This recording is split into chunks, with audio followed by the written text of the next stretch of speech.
ഇരട്ട കൊലപാതകത്തിന് പിന്നിൽ വ്യക്തിവൈരാഗ്യം മാത്രമെന്ന് പറഞ്ഞൊഴിഞ്ഞു മാറാനുള്ള സിപിഎമ്മിന്റെ ശ്രമം പാളിയത് ഒന്നാം പ്രതിയുടെ ബന്ധുക്കളുടെ വെളിപ്പെടുത്തലോടെയായിരുന്നു. പാർട്ടിക്ക് വേണ്ടി നടത്തിയ കൊലപാതകമാണിതെന്ന് ഒന്നാം പ്രതി പീതാംബരന്റെ ഭാര്യയും മകളും തുറന്നു പറഞ്ഞത് ഏഷ്യാനെറ്റ് ന്യൂസിലൂടെയായിരുന്നു. ഇതിന് പിന്നാലെ പ്രമുഖ സിപിഎം നേതാക്കൾ പീതാംബരന്റെ വീട്ടിലെത്തുകയും നിയമസഹായം നൽകുമെന്ന് ഉറപ്പു നൽകുകയും അവരെ പരസ്യ പ്രതികരണത്തിൽ നിന്ന് വിലക്കുകയുമായി. കൃപേഷിന്റെയും ശരത്ലാലിന്റെയും കൊലപാതകത്തിന് പിന്നാലെ ഒന്നാം പ്രതി പീതാംബരന്റെ വീട്ടിലെത്തിയ കോൺഗ്രസ് പ്രവർത്തകർ വീടിന് തീയിട്ടു. പീതാംബരൻ അപ്പോഴേക്കും ഒളിവിൽ പോയിരുന്നു. കൃപേഷും ശരത്ലാലുമായി പീതാംബരനുണ്ടായിരുന്ന വ്യക്തിവൈരാഗ്യമാണ് കൊലപാതകത്തിൽ കലാശിച്ചതെന്ന് പറഞ്ഞ് പാർട്ടി കുറ്റകൃത്യത്തിൽ പങ്കില്ലെന്ന് വാദിച്ചു.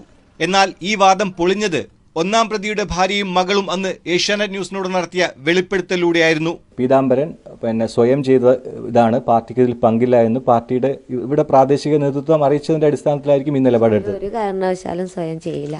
പാർട്ടി ഒരാൾക്ക് വേണ്ടിയിട്ട് ആക്കിയിട്ട് കൈവിടുന്നു, അത്രേ പാർട്ടി തന്നെ ഇതിന്റെ ഇത്. പിന്നെ ഇപ്പോൾ ഇലക്ഷന്റെ ടൈമല്ലേ വരുന്നത്, അതുകൊണ്ട് പാർട്ടിക്ക് അങ്ങനത്തെ ഒന്നും മോശമില്ലാതെ ഒരാളെ മാത്രം കുറ്റപ്പെടുത്തിയിട്ട് മാത്രമായിരിക്കും, അത് ഉറപ്പ്. അതെ അതെ അതന്നെ ഞാനും പറയും.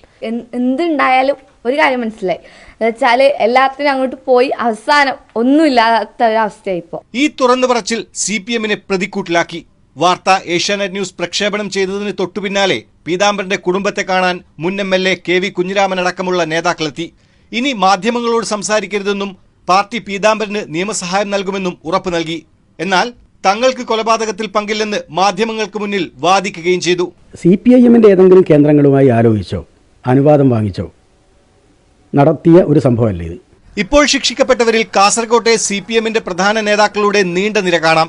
ജില്ലാ സെക്രട്ടേറിയറ്റ് അംഗം, കൊലപാതകം നടക്കുമ്പോൾ ഏരിയ സെക്രട്ടറി ആയിരുന്ന നേതാവ്, ലോക്കൽ സെക്രട്ടറി, ലോക്കൽ കമ്മിറ്റി അംഗം, ബ്രാഞ്ച് അംഗം എന്നിങ്ങനെ പാർട്ടിയുടെ എല്ലാ തലത്തിലുമുള്ള നേതാക്കൾ കുറ്റക്കാരെന്ന് കോടതി കണ്ടെത്തി. TP ചന്ദ്രശേഖരൻ വധത്തിന് ശേഷം CPM ഏറ്റവും കൂടുതൽ പഴികേട്ട കേസായി മാറി പെരിയ ഇരട്ടക്കൊല. News desk, Asianet news.